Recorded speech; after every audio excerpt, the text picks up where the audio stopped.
Hey everyone, welcome back. Michael Rosmer here with Richucation. We're doing one final piece on cases where modeling fails and where you want to be really careful about modeling.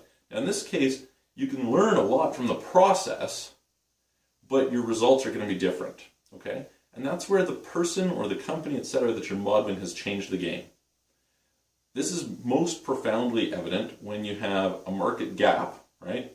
So as an example, there's a company in Canada called Tim Hortons, okay? They're a donut and coffee shop. And they had tremendous success. They sell like 60% of all the coffee in Canada. They exploded to be much, much bigger than McDonald's across the country. And one of the things that works for them is they have a pretty nice little niche in terms of there aren't other companies that provide quite what they provide. What this means is they can go into all these different small markets and succeed really dramatically, okay? Now, if you were to come in and try and do the same thing as they're doing in the same market, you would probably fail. How come? Well, because of the fact that they're already there. So before they were there, there was demand. After they're there, that demand isn't really there anymore, right? So maybe now you could go and you could try and differentiate like they did originally and get in there, but it's just not going to work the same. So you can learn from them operationally, you can learn from them in terms of how they do their marketing, you can learn from them in terms of all these different things, but you're not going to get the same results by duplicating what it is they do, unless you can do it in a different environment where they're not already there.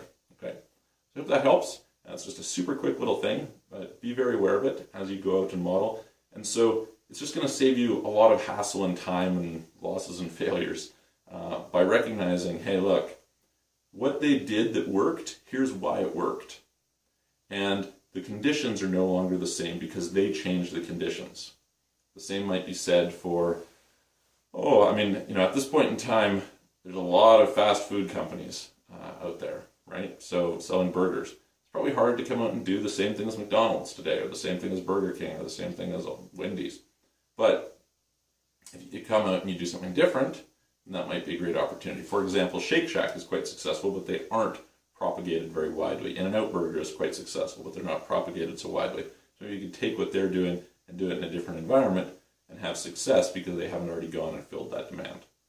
All right, we'll hopefully see you on the next video. And again, if you have questions, message us. Looking forward to talking to you then.